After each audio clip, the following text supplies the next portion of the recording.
Okay, so I've told this story many times at various functions. I'm not 100% certain that people really want to hear this anymore, but I'm going to go ahead because I've been convinced. So to give you some background, my father is the custodian of a cell of wild cats in St. Charles. I didn't even know that this existed until one day he just happened to start taking care of what was probably, anywhere between 8 and 12 of these cats that happened to live in the area of his new subdivision. And he goes through a tremendous amount of effort to take care of these little guys.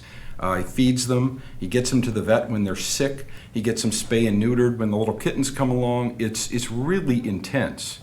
And my father, in addition to being a career man, he spent his whole life working a very successful career. I'd say if you asked him what he really is, he'd tell you he's an outdoorsman. So that means he's a hunter, a fisher. When I was young, he was a steel trapper. So at one point or another, he has killed virtually anything that you can buy a license for. So there was a strange kind of dualism there, in that now that he was taking care of all these little cats. In the middle of this whole cluster of kittens that my dad took care of, there was Pirate. And Pirate was the Tom that kind of ruled the whole area. He was a weather-beaten, huge monster of a cat who pretty much just lounged around the backyard and then beat up any Tom that came into the area. He was my father's love. My dad absolutely adored Pirate. And for years and years, the two of them just kind of took care of each other. So I got older. My brother and I got families. And one Sunday night, we all came over to their house for dinner. We finished our dinner. I got up and left. And then he spent some time with my brother until eventually my brother and he finished up their conversation. My brother gathered up his family and he went too.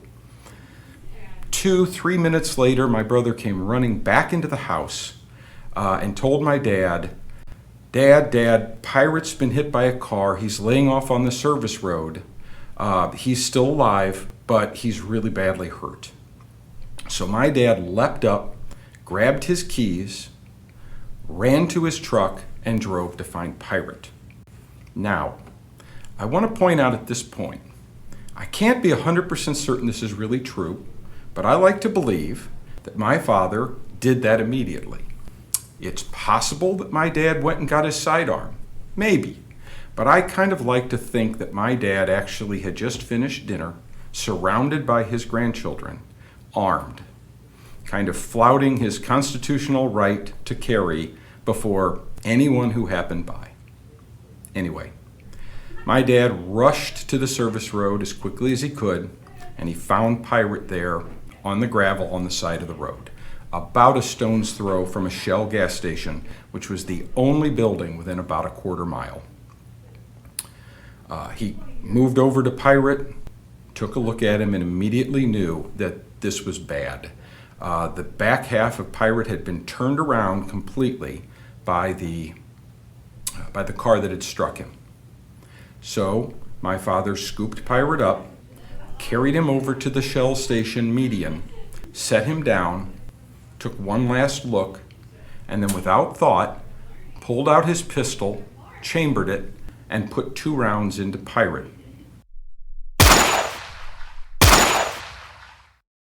He did this without thinking.